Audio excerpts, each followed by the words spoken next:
I think where there is injustice, if people don't stand up then and support the struggle against injustice, then we know that we can never get rid of it.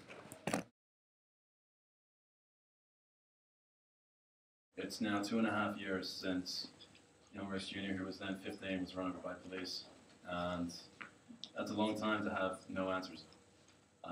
That's a long time to feel like you're acting totally in isolation. The driver of the police vehicle claims that this was done driving at 45 kilometers an hour. The police themselves didn't actually investigate this incident for over a month. The only reason that they did was because the Sunday Times came out with an article basically making this public. Rex Bellotti Jr. was bleeding from his ears, his nose, his mouth, and obviously his legs. The paramedic which arrived was forced to actually cut down his jeans and use that to tie off his leg, otherwise he would have bled to death. However, one of the first claims that police make are that there was no blood on the road.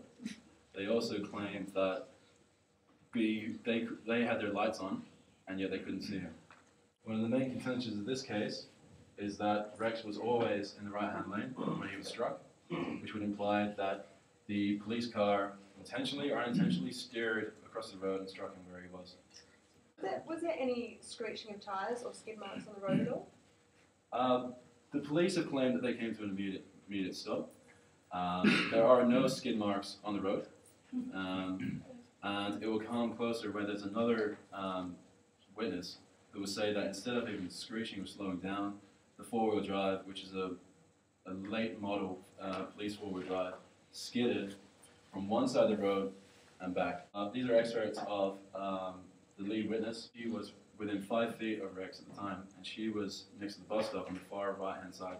Her main point is that the police car came towards at a speed in which Rex Jr. couldn't respond and tried to jump out of the way but couldn't get out of the way.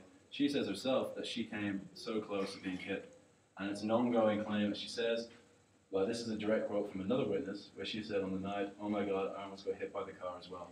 It goes back to it like saying that Rex Bellotti Jr. now is halfway across the road. So he's not coming from the left, he's not coming at a speed.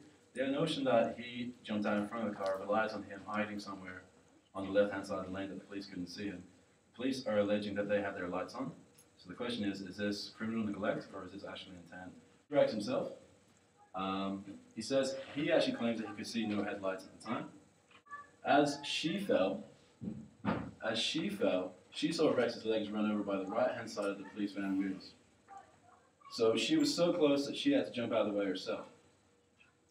So the question is, how can police officers driving in a four-wheel drive with their headlights on not see a man who we claim, or who there are numerous testimonies saying was in the middle of the road?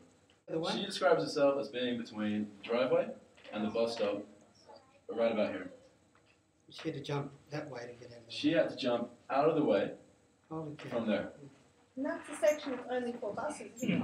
Yeah. You would think it's a So bus lane. if a car is driving this way in a northeasterly direction, not only is it to be driving here, but that is just a further zone.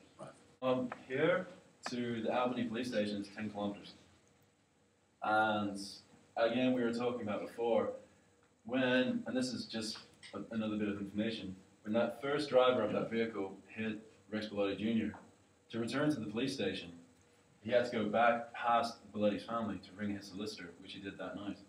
So he's driven back the 10 kilometers to ring his lawyer, and he's gone past their family. But more to the point, there were 4 police vehicles there within 90 seconds.